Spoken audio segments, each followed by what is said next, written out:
وہ نظریہ بالکل ریجیکٹ ہو جاتا ہے جو کہتے ہیں کہ انسان پہلے بندر تھا، بندروں تمہارا بندر کوئی ہوگا، ہماری تو ماں اتنی خوبصورت تھی کہ اس کی حسن کے آگے حوروں کی خوبصورتی بھی ماند پڑتی ہے۔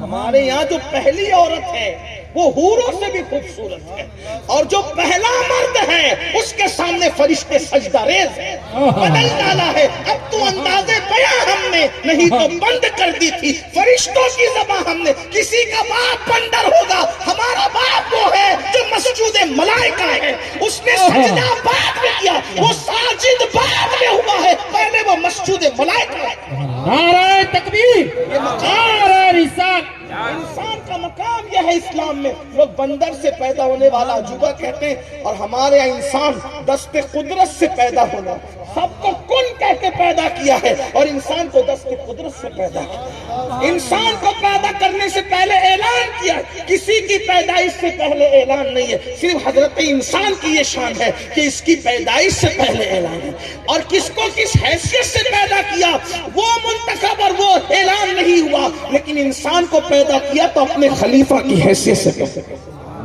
ہاں، وجہ کیا ہے بتائیں؟ انسان اتنا بڑا کیوں ہے؟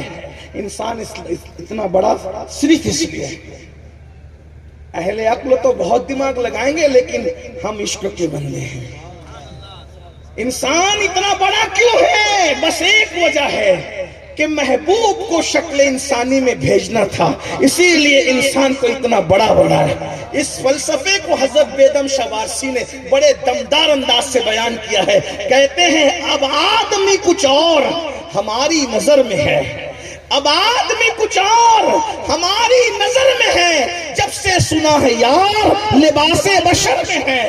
لوگوں نے نبی کو بشر کے لباس میں دیکھا تو 1857 کے بعد کی نو زائدہ جماعتوں نے کہا نبی چھوٹا ہو گیا، لیکن جب ہم نے نبی کو لباس بشر میں دیکھا تو ہمیں لباس بشر بڑا نظر آنے لگا۔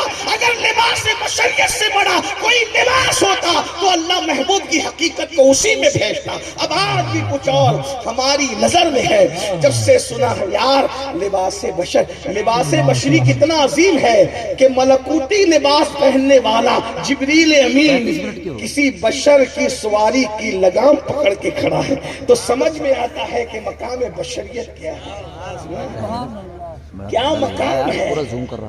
عروج آدم خاکی سے انجم سہمے جاتے ہیں کہ یہ ٹوٹا ہوا تارا مہ کامل نہ بن جائے۔ دیوان گانے عشق محمد کو دیکھ کر گھبرا گئی ہے گردش دورہ کبھی کبھی، اور گردن میں ہاتھ ڈالے ہیں ماہو نجوم نے، گزرا ہے ان حدوں سے مسلمان کبھی کبھی۔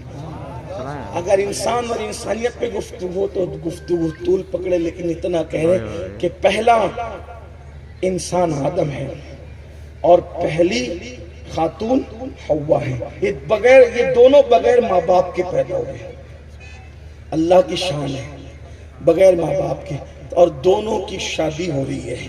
ابھی اس بات آگے تو چلے، شادی کی بات اسی پر آ جائے۔ غریب نواز کو ساتھ ساتھ لے کر چلیں گے ان کی تعلیم کو۔ حضرت آدم پر کیونکہ جنت میں نیند نہیں ہے تو اللہ نے حضرت آدم پر اونگ طاری کی، اونگ، اور آپ کی بائیں پسلی سے حوا کو پیدا فرمایا۔